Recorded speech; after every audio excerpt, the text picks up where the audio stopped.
لا إله إلا الله نحمده ونصلي على رسوله الكريم அளவற்ற அருளாளனும் நிகரற்ற அன்புடையனுமாகிய அல்லாஹ்வின் திருநாமத்தால் ஆரம்பம் செய்தேன்.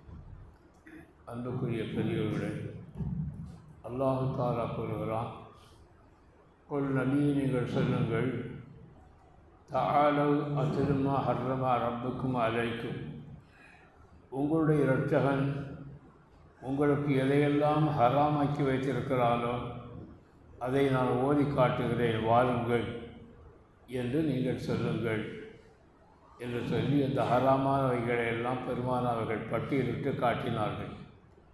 அதில் முதலாவதாக அவர்கள் சொன்னது, அல்லாஹ் துஷ்ரிகு பிஹி ஷையன், அல்லாஹ்வுக்கு யாரையும் எதையும் இணை வைக்கக்கூடாது என்று பெருமானார் ஸல்லல்லாஹு அலைஹி வஸல்லம் அவர்கள் சொன்னார்கள். இணை வைத்தல் என்பது குற்றங்களிலேயே மகா பெரிய ஒரு குற்றமாகும். நபிகள் நாயகம் ஸல்லல்லாஹு அலைஹி வஸல்லம் அவர்கள் ஒரு வாகனத்தில் சென்று கொண்டிருந்த போது பின்னால் முஆத் பின் ஜபல் ரலியல்லாஹு அவர்கள் உட்கார்ந்திருந்தார்கள். அப்பொழுது நபிகள் நாயகம் ஸல்லல்லாஹு அலைஹி வஸல்லம் அவர்கள் சொன்னார்கள், யா முஆத் என்று கூப்பிட்டார்கள். யார் ரசூலுல்லாஹ், இதை உட்கார்ந்திருக்கிறேன் என்று சொன்னார்கள். அல்லாஹ் தஆலா அடியார்களுக்கு செய்ய வேண்டிய கடமை என்ன, அடியார்கள் அல்லாஹ்வுக்கு செய்ய வேண்டிய கடமை என்ன தெரியுமா என்று கேட்டார்கள். அல்லாஹ்வும் அல்லாஹ்வுடைய ரசூலும் தான் தெரிந்தவர்கள், அவர்களுக்குத்தான் தெரியும் என்று நான் சொன்னேன். முஆத் பின் ஜபல் அவர்கள் சொல்கிறார்கள். அப்பொழுது பெருமானார் அவர்கள் சொன்னார்கள், அடியார்கள் அல்லாஹ்வை வணங்க வேண்டும், எந்த ஒன்றையும் அவனுக்கு இணை வைத்தல் கூடாது, இது அடியார்கள் செய்ய வேண்டிய கடமை.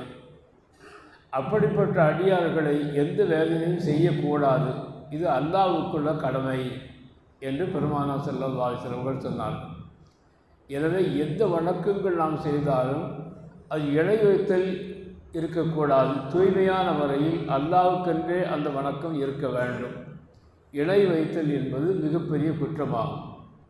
மனிதர்களை தனக்கு இணையாக இருப்பதை விரும்புவதில்லை. ஒரு அரசன், அவருக்கு ஒரு குழந்தை பிறந்தது. அந்த மனைவி இறந்து போனாள். இரண்டாம் தாரமாக இன்னொரு பெண்ணை அவர் கட்டினான். அந்த இரண்டாம் தாரத்திற்கு ஒரு குழந்தை பிறந்தது. இரண்டு பேரும் தொட்டிலில் கிடக்கிறார்கள். இந்த இரண்டாம் தாரம் இருக்கிற இந்த பெண் அந்த மூத்த தாரத்தினுடைய மகனை கொன்று விடுகிறாள். அரசனுக்கு பின்னால் அந்த பதவி அந்த மூத்த மகனுக்குத்தான் கிடைக்கும், தன்னுடைய மகனுக்கு கிடைக்காது என்ற அடிப்படையில் அந்த மூத்த தாரத்தினுடைய மகனை அவள் கொண்டு விடுகிறாள். அரசன் வந்து பார்த்தான், மகன் கொண்டு கிடக்கிறான். யார் கொன்றது என்று விசாரிக்கிற போது இந்த இரண்டாம் தாரத்து மனைவி தான் கொன்றாள் என்று தெரிய வந்தபோது அதிகமான ஆத்திரமுற்று அவளை தண்டிக்க முனைந்தான். அப்பொழுது அந்த அரசனுடைய காலிலே விழுந்து கதறி அழுதாள், ஏதோ நான் தெரியாமல் செய்து விட்டேன், என்னை மன்னியுங்கள் என்று. இப்பொழுது அரசன் சிந்தித்தான், மாண்டவர்கள் திரும்ப வரவா போகிறார்கள் என்று கருதி அவளை மன்னித்து விட்டான்.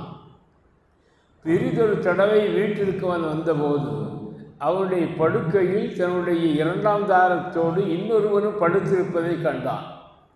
அரசன் இதை பார்த்தவுடனே அவனுக்கு ரோஷம் ஏற்பட்டு வாளை எடுத்து ஓங்கி வெட்டி விட்டான். 4 துண்டுகள், ஒரே வெட்டு துண்டுகள் 4.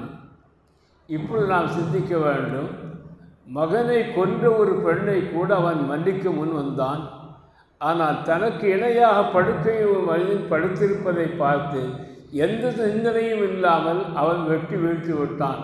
மனிதனுக்கு, ஒரு சாதாரண மனித பிண்டத்திற்கு இவ்வளவு ரோஷம் இருக்குமானால் அந்த மனிதர்களையெல்லாம் படைத்த அல்லாஹ்வுக்கு எவ்வளவு ரோஷம் இருக்கும் என்பதை நாம் இங்கே சிந்திக்க வேண்டும். அதனால்தான் இணை வைத்தல் என்பது மிகப்பெரிய குற்றமாக கருதப்படுகிறது. ஒரு சஹாபி சொன்னார், என்னுடைய படுக்கையில் அந்நியன் ஒருவன் படுத்திருப்பதை நான் பார்த்தால் வாளை எடுத்து ஓங்கி வெட்டி விடுவேன் என்றவர் சொன்னார். இது ரோஷத்தினுடைய வெளிப்பாடு. இதை கேட்ட நபிகள் நாயகம் ஸல்லல்லாஹு அலைஹி வஸல்லம் சொன்னார்கள், உங்களிலேயே அதிகமான ரோஷக்காரன் நான் தான், ஆனால் என்னை விடவும் அதிகமான ரோஷக்காரன் இறைவன் என்று நபிகள் நாயகம் ஸல்லல்லாஹு அலைஹி வஸல்லம் சொன்னார்கள்.